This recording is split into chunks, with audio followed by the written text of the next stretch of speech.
Budi dulu anak band, tapi kini dia sudah hijrah. Budi rajin ikut kajian dan membaca buku-buku keislaman. Kata teman-temannya, Budi sekarang berbeda, menjauh dari teman-temannya, meninggalkan musik karena haram katanya. Buku apa sebetulnya yang Budi baca? Literatur apa saja yang membentuk pemikiran keislaman generasi milenial?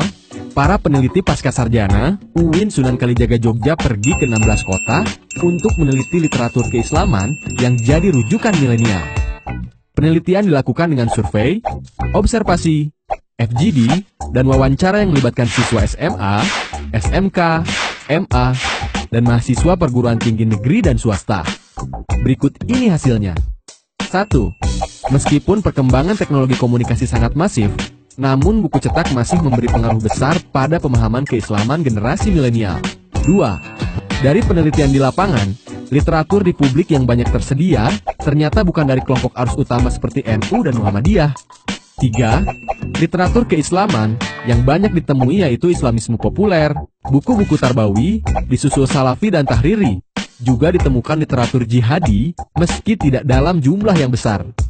Literatur Islamisme populer kebanyakan berisi tema-tema ringan, seperti tuntunan praktis dengan sesekali disisipi pesan ideologis.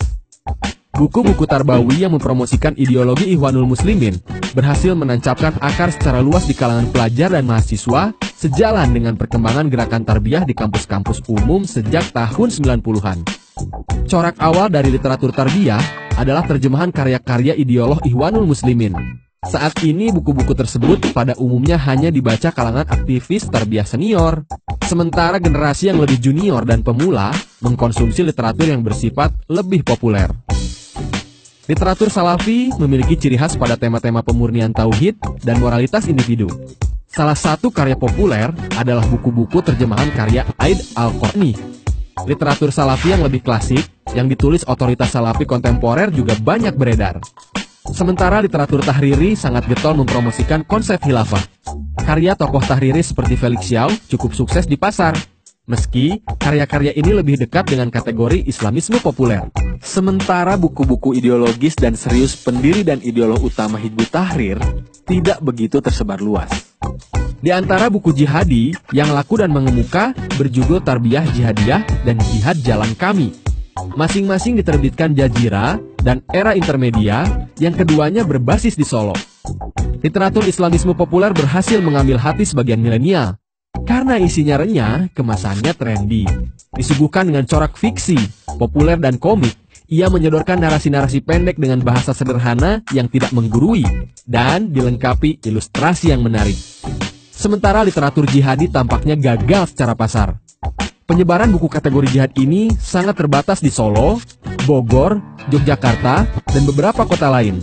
Namun demikian buku-buku ini beredar di kalangan khusus. Beberapa buku dijadikan rujukan oleh para pelaku aksi teror. Penelitian ini juga menemukan adanya hubungan yang paralel antara pertumbuhan produksi literatur keislaman di sebuah kota dengan perkembangan gerakan Islamisme di kota tersebut. Solo menjadi kota yang paling banyak melahirkan penerbit yang aktif memproduksi literatur Islamisme dan jihadisme di Indonesia. Kemudian diikuti oleh Yogyakarta, Jakarta, dan Bogor. Meski literatur bukan satu-satunya faktor, tetapi literatur memberikan kontribusi penting yang membentuk sikap keagamaan generasi seperti Budi.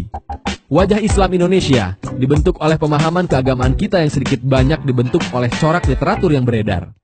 Literatur yang mempromosikan narasi Islam damai sangat diharapkan kehadirannya lebih masif dan kreatif, sehingga dapat membentuk wajah Islam yang lebih damai. Peran penulis, ulama, tokoh masyarakat, dan ormas arus utama seperti Muhammadiyah dan NU menjadi semakin relevan dan dinantikan.